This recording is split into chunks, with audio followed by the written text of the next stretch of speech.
Hello friends, आज आपण बनवणार आहोत पालक पराठा। तर पालक पराठ्यासाठी सर्वात पहिले पालक स्वच्छ धुवून घेतलेला आहे। त्याच्यात आपण थोडेसे तीळ टाकलेले आहे। 3 वाट्या गव्हाचे पीठ घेतलेलं आहे मी। त्याच्यात लाल तिखट, हळद, हिंग, मीठ टाकले। चांगला गोळा करून घ्यायचा तो। त्याच्यावर थोडंसं तेल टाकायचं, चांगला गोळा पसरून घ्यायचा। त्याला 10 मिनिटांसाठी रेस्ट करायला ठेवलं होतं। आता मी 10 मिनिटांनंतर त्याचे छोटे गोळे करून घेते आहे। ते छोटे गोळे झाल्यानंतर एका साईडला तवा तापायला ठेवायचा।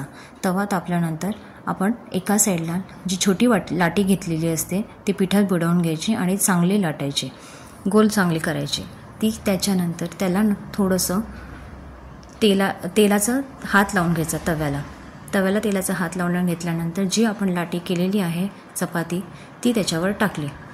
तर पालकाचा पराठा बनवायला तसा खूप इझी आहे, मुलांसाठी हेल्दी पण आहे। लहान मुलांना तो खायला आवडतो। अशा प्रकारे तुम्ही करून बघा, त्यांना नक्कीच एकदा आवडेल। पालकाचा पराठा आपण आता तव्यावर टाकलेला आहे। मी त्याला दोन्ही साईडने चांगलं खरपूस शेकून घेतलेलं आहे। शेकून झाल्यानंतर त्याला थोडंसं तेल दोन्ही साईडने आपल्याला लावायचं आहे। दोन्ही साईडने तेलाने चांगली ती पोळी शेकून घ्यायची आहे। त्याच्यानंतर आपण अशा 2-3 पोळ्या लाटून घेतलेल्या आहेत। त्यातल्या आता सर्विंगला मी लोणी आणि दही ठेवलेलं आहे, ते तुम्ही घेऊ शकता।